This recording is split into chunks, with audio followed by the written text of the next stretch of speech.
कि Indian labour force की बड़ी रेस्पेक्ट है। ये प्रोफेशनल ऑनेस्ट होते हैं। पाकिस्तानी प्रोफेशनली ऑनेस्ट नहीं होते, बस काम चलाओ करते हैं। काम की जगहों पे काफ़ी उनके मसले हैं जो मैं पहले कई बार आपको बता चुका हूँ कि नमाज, ये तबलीग, ये सब चीज़ें करते रहते हैं। अब एक नई चीज़ आई है कि पाकिस्तानी नहाते नहीं हैं, इनके अंदर से बदबू आती है, लंबे लंबे नमाज के वक्फे लेते हैं। और पाकिस्तानी सबसे ज़्यादा प्रोस्टिट्यूट्स और भिखारी भेजते हैं इमारात में। तो हम सऊदी अरब के साथ बड़े अच्छे ताल्लुकात का दावा करते हैं और सऊदी अरब हमेशा पाकिस्तान की जो है वो मुश्किल वक्त में मदद करता है। लेकिन 92 पाकिस्तानी जो नर्सेज हैं उनके ख्वाब चकनाचूर हो गए जब उनको सऊदी अरब से डिपोर्ट कर दिया गया। 1970 में पाकिस्तान का पहला गैर मुतनाज़ इलेक्शन, अनडिस्प्यूटेड इलेक्शन हुआ, जिसके बाद जुल्फ़िकार अली भुट्टो प्राइम मिनिस्टर बने। और उनकी तकरीर मुझे आज तक याद है। जलसे में खड़े होकर उन्होंने कहा कि ये कौम एक अजीम कौम बनेगी, ये कौम दुनिया का लोहा बनेगी, ये कौम एक अजीम कौम बनेगी, ये कौम दुनिया का लोहा बनेगी।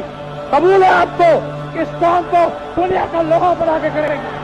लेकिन उस अजीम कौम की सूरत हाल अनफॉर्चुनेटली आज ये हो चुकी है कि उसका हरा पासपोर्ट दुनिया का चौथा बदतरीन पासपोर्ट डिक्लेयर किया गया है, the fourth worst passport in the. तो दोस्तों, सऊदी और यूएई ने पाकिस्तानियों के ऊपर जिस तरह से बैन लगाना था उस तरह से बैन लगाना चालू कर दिया है और इन्हें धीरे धीरे डिपोर्ट कर रहे हैं। इनके फर्जीवाड़े सऊदी और दुबई में बार बार पकड़े जा रहे हैं और इनको बार बार वहां से डिपोर्ट किया जा रहा है। और इस बार एक नया मामला आया है कि सऊदी में कम से कम कई डॉक्टरों को जो पाकिस्तान से पढ़कर गए थे वहां जॉब करने, उनको डिपोर्ट कर दिया है क्योंकि उन्हें फर्जी तरीके से भेजा गया था पाकिस्तान में और उनको ब्लैकलिस्ट भी कर दिया है कि अब वो दोबारा वहां नहीं आएंगे। और इसके बाद में अब यूएई से एक मीटिंग होती है पाकिस्तानियों की और पाकिस्तानी नेताओं की, तो ये कहते हैं कि आप हमें वीजा क्यों नहीं दे रहे हमारे लोगों को। तो पाकिस्तान के बारे में यूएई ने बहुत सारी चीजें बताई जो पाकिस्तानियों के लिए एक मजाक बन गया, जो पाकिस्तानियों के मुंह पर एक तमाचा पड़ गया कि किस तरह से पाकिस्तानी यूएई में जाते हैं या सऊदी में जाते हैं। वहां पर जाने के बाद ये लोग ना तो ठीक से काम करते हैं, ना तो वहां पर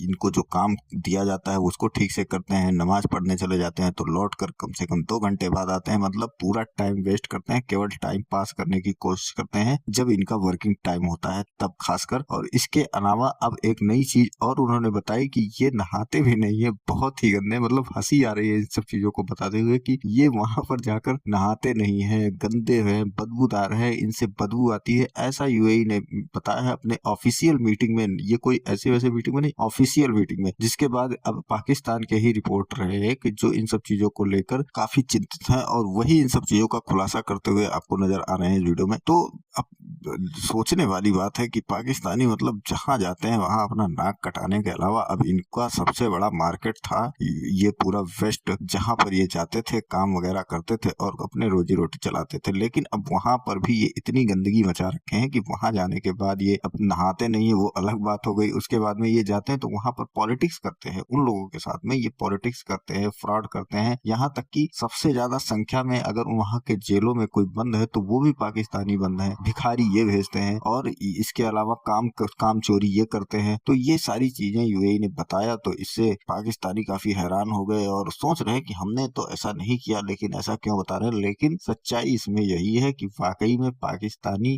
जितने बड़े कामचोर और लिचट किस्म के हैं उतना कोई कौम पूरे दुनिया में आपको देखने को नहीं मिलेगी। और इसी कारण से यूएई ने और सऊदी ने इन पर धीरे धीरे अंकुश लगाना चालू कर दिया है, क्योंकि इससे पहले तो ये सऊदी और दुबई भी सोचते थे कि हम इनको बुलाते रहे, इनका काम इनसे काम लेते रहे, बेचारे गरीब लोग हैं। लेकिन इन्होंने तो ऐसा हाल कर दिया कि अब मजबूरन इन लोगों को इन्हें रोकना पड़ रहा है। और इनका पासपोर्ट तो आप जानते हैं कि किस लेवल पर पहुंच गया है, जिससे देखकर दुनिया हैरान हो रही है। और इस सब चीजों से पाकिस्तानियों की समस्या जो है बढ़ती हुई नजर आ रही है। तो चलिए चलते हैं खबर की ओर और देखते हैं पूरा मामला। वीडियो पसंद आए तो लाइक करें, चैनल को सब्सक्राइब करें और शेयर करना बिल्कुल न भूलें।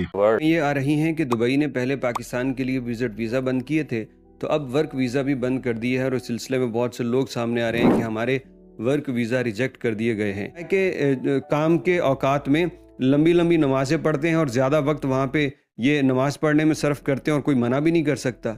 अब ये जो चीज़ है ना, यकीन कीजिए ये भी हमने अपने सिविल वर्क के दौरान देखा है कि हमारा जो काम बाहर धूप में होता था, काम के दौरान नमाज लोग पढ़ते थे और घर आके मगरिब इशा की नहीं पढ़ते थे, तो हमें बड़ा अजीब लगता था कि यार जब काम पे होते हो तब तो तुम नमाज पढ़ते हो, लेकिन घर आके क्यों नहीं पढ़ते, तब तो सहूलत भी ज़्यादा है। तो ये चंद चीज़ें ऐसी हैं जो सवालिया निशान थी।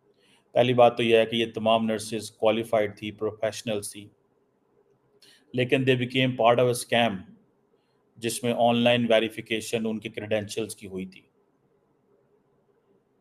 अब सऊदी गवर्नमेंट जो है उन्होंने ये डिटेक्ट किया कि ये जो फोर्जरी की गई है ड्यूरिंग जो रूटीन उनकी चेक्स थी उस पे जब उन्होंने ये देखा कि ये हुआ है, उन्होंने सब नर्सेज को फारिग कर दिया। कि पाकिस्तानी जो है ना वो जॉब करने के लिए बाहर जाते हैं। पाकिस्तान की सबसे बड़ी एक्सपोर्ट मैन पावर है, और मैन पावर जब बाहर जाती है तो इस वक्त पाकिस्तानियों की जो रेपुटेशन है वो भिखारियों की, टेररिस्टों की, एक्सट्रीमिस्टों की, आलसियों की, इनकॉम्पिटेंस और जहालत। और जो मुल्क जो कि जिनसे हम आगे हैं, जिनसे हम बेहतर हैं, उसमें अफ़गानिस्तान, इराक़ और सीरिया आता है। ये तीन वो मुल्क है जो कि जंग से बर्बाद हो चुके हैं, और इसके बाद पाकिस्तान का नंबर आता है, जो कि यकीनन एक ह्यूमिलिएशन का एस्पेक्ट है पाकिस्तानियों के लिए, उन बेचारे पाकिस्तानियों के लिए जो कि इस पासपोर्ट को लेके बाहर जाते हैं, ना उनकी कोई इज़्ज़त की जाती है, स्टीरियोटिपिकल एटीट्यूड उनकी तरफ रखा जाता है, डबल सर्च किया जाता है एयरपोर्ट के ऊपर। यूएई वाले हमारे सफारतखाने को बताते हैं, वो जब कहते हैं कि आप हमारे लोगों को वीज़ा क्यों नहीं देते, तो एक तो उन्होंने ये बताया, उन्होंने कहा जी कि आपकी जो लेबर है ना, ये इनका कोई स्किल्ड लेबर नहीं है, आपके लोग जो हैं उनका स्किल सेट का प्रॉब्लम है बड़ा। पाकिस्तानी माशाल्लाह ये हिंदुस्तान के जो लोग हैं उनकी एक आप समझें कि निस्फ है, कि उनका 50% है जो यूएई में है। जेल में ये उल्ट है कि जेल में जो पाकिस्तानी है वो उनसे दुगने हैं। पाकिस्तान के लिए एक तो शर्मिंदगी, दूसरा उन नर्सेज का कारोबार बंद, उनके ऊपर हमेशा के लिए धब्बा लग गया, black list for Saudi Arabia. Pakistan की इज्जत और पाकिस्तान के जो हेल्थ केयर प्रोफेशनल्स हैं उनकी इज्जत खाक में मिला दी। सबसे बड़ी मार्केट जो है वो मिडिल ईस्ट है, जिसमें Dubai, Abu Dhabi, Sharjah, Saudi अरब, कुवैत, कतर, बहरीन, ओमान, यहाँ पे सबसे ज़्यादा लेबर फोर्स पाकिस्तान की है। फिर उन्होंने कहा जी कि ड्रग्स, आपके लोग आते हैं, इनके ज़रिए नशा भी इधर आता है, आते में डाल देंगे। उन्होंने कहा जी पिछले दिनों जब बारिशें हुई, जब उधर एक सैलाब वाली सूरत हाल है, तो उन्होंने कहा जी कि ये जो पाकिस्तानी हैं सोशल मीडिया पे ये बातें चला रहे थे कि इन्होंने चूँकि इधर को मंदिर बनाया है हिंदुओं के लिए, तो इसलिए अल्लाह का अज़ाब आया। और जो वो तरले कर के थक गए हैं हुकूमतों की कि भाई अपने लोगों को हुनर सिखाओ, इनको ईमानदारी सिखाओ, इनको काम करना सिखाओ, लेकिन हम वो नहीं कर रहे। नतीजतन हमें कम किया जा रहा है, रेशो कम हो रही है। और कम होने की बड़ी वजह क्या है? क्योंकि हम अपने आप को अच्छा और बेहतर नहीं कर पा रहे। तो जब हम अपने आप को स्किल्ड करेंगे, ऑनेस्टी के साथ ज़्यादा फ़ायदा देंगे कंपनी को काम करके, तो कंपनी तो मजबूरी बन जाएगी उसकी कि वो हमें रखे। अब हमारी जो फेडरल गवर्नमेंट है उसके ऊपर एक्शन ले रही है। ठीक है जी, ये रावलपिंडी के एक रिक्रूटर थे जिनके पास लाइसेंस था, उनको ब्लैक लिस्ट कर दिया गया है। अब जिसे वो कहते हैं ना कि होता क्या है, ये फ्रॉड कैसे करते हैं। जो नर्सेज थी वो कसूरवार नहीं थी, उनके डॉक्यूमेंट्स कंप्लीट थे, लेकिन जो स्कैम था वो ये था कि जो वेरिफिकेशन रिपोर्ट थी अगर एक दो मंगवा ली तो वो मल्टीपल नर्सेज की वही वेरिफिकेशन रिपोर्ट लगा दी। उन्होंने कहा जी कि हमारी जो इसराइल के बारे में पॉलिसी है, जो हमारे सफारती ताल्लुकात हैं और जो हमारे हिंदुस्तान के साथ सफारती ताल्लुकात हैं, तुहाडे लोगों को बड़ी तकलीफ है। ठीक है, आपके लोग जो है ना, इनके हाइजीन के रिलेटेड इश्यूज़ हैं। वो क्या है जी कि नांदे नुंदे को नहीं, गांदे नुंदे नहीं, इनकी इनकी जो रहतल है ना को ठीक नहीं है। हर कोई शक की निगाह से देखता है कि आप यहाँ करने क्या आए हैं।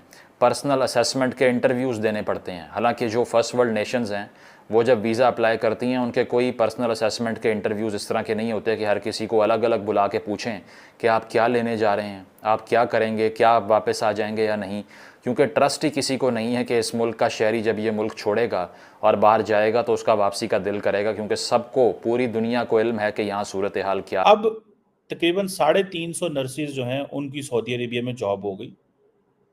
92 जो थी उनके लिए ये मसले पैदा हो गए। अब हमारे लोग थोड़े से पैसे बचाने के लिए, एक तो नर्सेज को हमने उनकी ज़िंदगियां भी तबाह की, दूसरा हमने अपनी रेपुटेशन को भी तबाह किया और आइंदा के लिए दरवाजे भी बंद कर दिए है। और साथ साथ ये कि जो मुल्क छोड़ देते हैं उनके साथ ये सलूक जो होता है वो इतना बुरा होता है, क्योंकि चौथा बुरा पासपोर्ट जब आपके हाथ में हो तो उसके बाद आपको सिर्फ़ और सिर्फ शक की निगाह से देखने के अलावा दुनिया की कम्युनिटी के पास भी कोई चारा नहीं है।